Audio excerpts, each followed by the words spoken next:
Cuando tenemos una función de una variable, la gráfica de esa función es una curva f de x. Vamos a calcular el área abajo de la curva, pero encima del eje x en un intervalo AB. Entonces lo que podemos hacer es partir el intervalo en varios subintervalos más pequeños. Esos subintervalos más pequeños no tienen por qué ser de la misma longitud. Pueden tener cualquier tamaño, pero por simplicidad vamos a suponer que todos tienen la misma longitud y el número de subintervalos puede ser cualquier número, es decir, n subintervalos. Vamos a calcular el área y sumar los rectángulos. Recordemos que el área de un rectángulo es base por altura. Entonces elegimos un pequeño rectángulo con longitud delta x. Para calcular delta x solo partimos todo el intervalo completo de A hasta B y lo dividimos entre n pedazos. Ahora vamos a elegir específicamente alguno de estos rectángulos.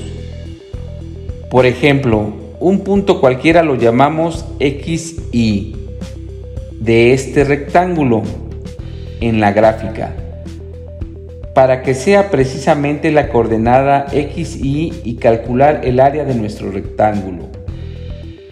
Como ya tenemos la base delta xy, ahora obtenemos la altura.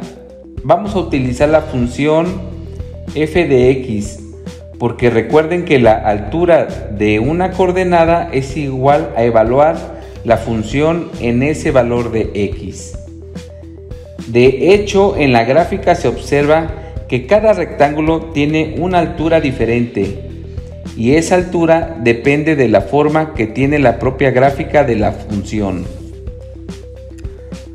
Tomamos, por ejemplo, el punto xy. Al evaluarlo en la función, nos dice la coordenada en y de ese punto o la altura del rectángulo, que es el valor de la función en xy. Sería área igual a base por altura, AI igual a delta xy por f de xy.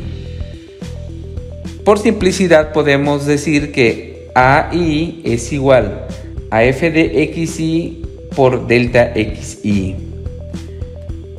Entonces, para aproximar el área que queremos es sumar todos los rectángulos, es decir, el área total va a ser la suma de todas estas áreas, A1 más A2, así hasta llegar al último rectángulo, que es el AN, porque hay n rectángulos.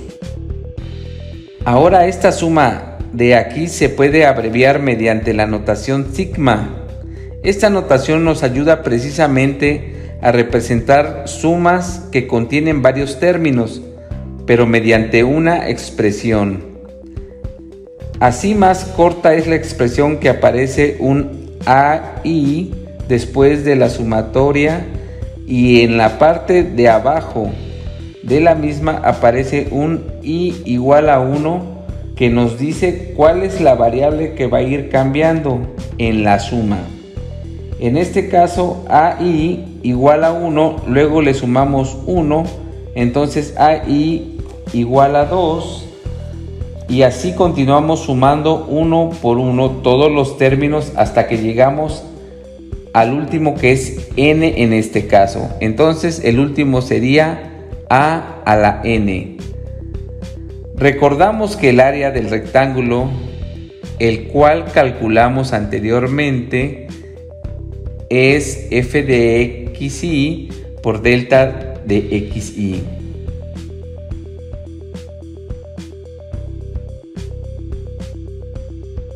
Ya tenemos la fórmula que nos aproxima el área, pero nosotros no queremos un área aproximada, queremos el área exacta debajo de esa gráfica en el intervalo AB. Entonces vamos a hacer que estos rectángulos sean cada vez más pequeñitos, de tal manera que esos espacios que antes quedaban vacíos o que antes quedaban arriba de la función se van a ir reduciendo y el área bajo la curva va a ser el valor exacto al que nosotros queremos.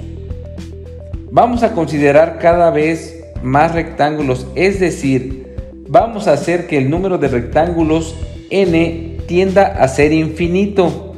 De esa manera, entonces el ancho de los rectángulos tendrá a ser 0. Cuando n tiende a infinito, y si n está en el dividendo, el resultado sería igual a 0. De hecho, podemos verlo desde la misma expresión. Al dividir un número entre algo que tiende a infinito, el resultado tiende a ser 0. Aquí ya empezamos a ver para qué sirven los límites. Los límites sirven para definir conceptos de cálculo. De hecho, el primer concepto que definimos mediante límites es la derivada, pero también mediante límites se define el concepto de integrales y el concepto de series. En resumen, escribimos a la integral definida en lugar de escribir el símbolo del límite sigma.